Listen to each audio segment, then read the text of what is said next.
There's no such thing as a born leader. Or is there? I want you to just think about that for a moment.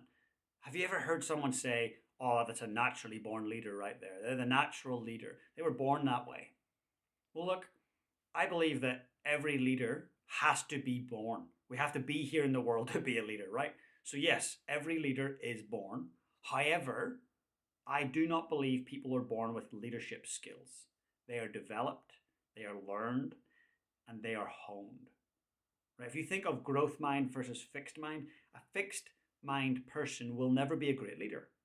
They may be in charge of managing people, they may have titles like CEO. That does not make them a leader. A person with a fixed mind believes that you either have built in innate leadership skills or you don't.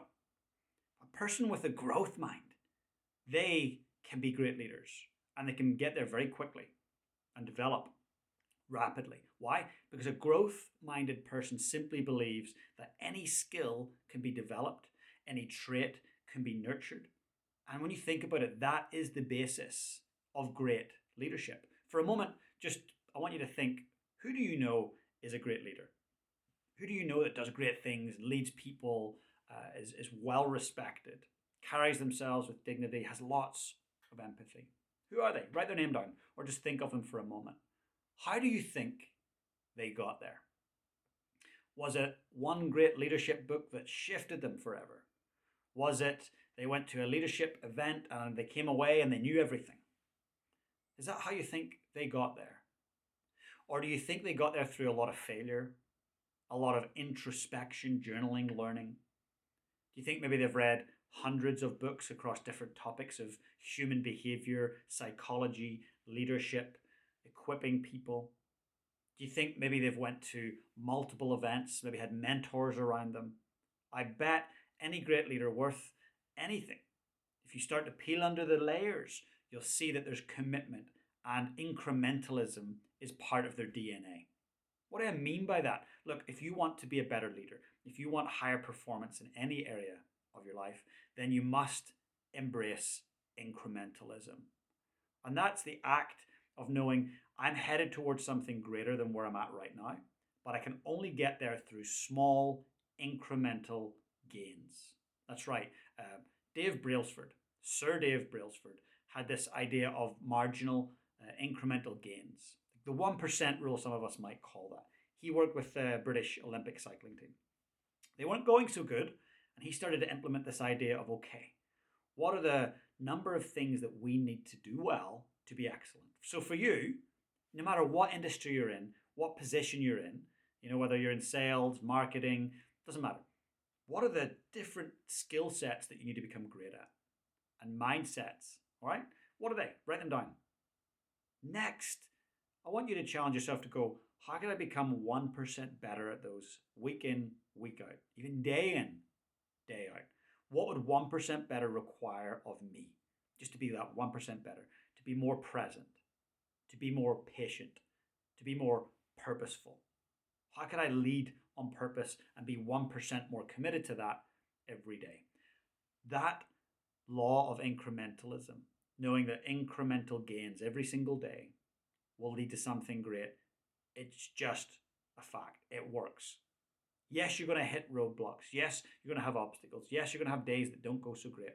But if you're committed to being just 1% better, asking 1% better questions, listening 1% in a deeper manner, you're going to get great results only if you stay the course.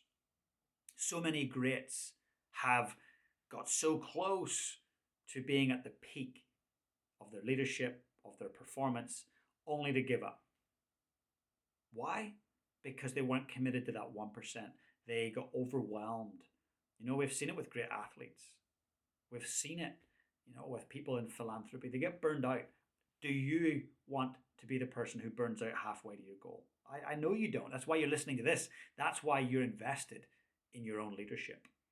So I'm going to really challenge you to think about, how can I commit to these small little 1%ers, the incremental gains?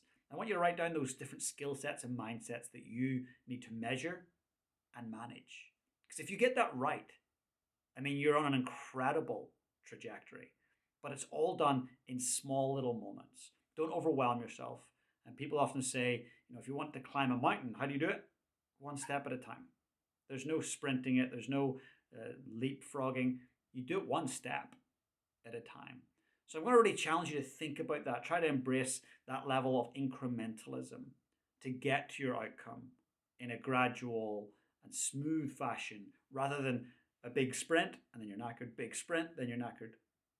A great example of this done poorly and then done well is Captain Scott and Roald Amundsen, both heading to the South Pole, trying to be the first humans to get their teams to the South Pole in Antarctica. Now, Captain Scott, I'll not tell you the full story, but essentially he said, look, on good weather days, because Antarctica is not well known for sunny beaches, on good weather days, we're gonna sprint essentially. We're gonna move fast, we're gonna move far. On poor weather days, we're gonna hunker down and eat and stay warm. So essentially burn through the fuel. Roald Amundsen, on the other hand, said every single day, we will commit to a 15-mile march. That's every single day. Good weather, bad weather, indifferent weather. But every day we'll do an incremental little step, a little chunk every day. Now, we all know Roald Amundsen popped his Norwegian flag on the South Pole weeks before Captain Scott arrived. And in the end, Captain Scott and his entire team perished on the ice. That's what it cost them. What's it going to cost you if you don't do your incremental 15-mile march every day? And your 15-mile march is different than mine, which is different than Joe Blogs, which is different than the person across the road. You need to figure out what it is you want and move towards that, because that's purposeful leadership in your own life. And if you're running an organization, same goes. Are you being intentional, and are you leading on purpose and committing to incrementalism? If you want to stay in the game, and trust me, the greats, the great organization, the great teams, they stay in the game longer than their competitors. Their competitors burn out long before them. For you to stay in the game, you, your team, your family must commit to incrementalism, gradually moving forward, one step at a time, one day at a time, and getting the right support around you. At all of my leadership events, I'm encouraging people to find a great mentor, find a coach, commit to regular reading, listening to podcasts, watching YouTube, all these different things that can inspire you and help you just 1% to move in the right direction. So if this was valuable, please hit subscribe, share it with a friend, and I want to encourage you to get out there and lead your life on purpose.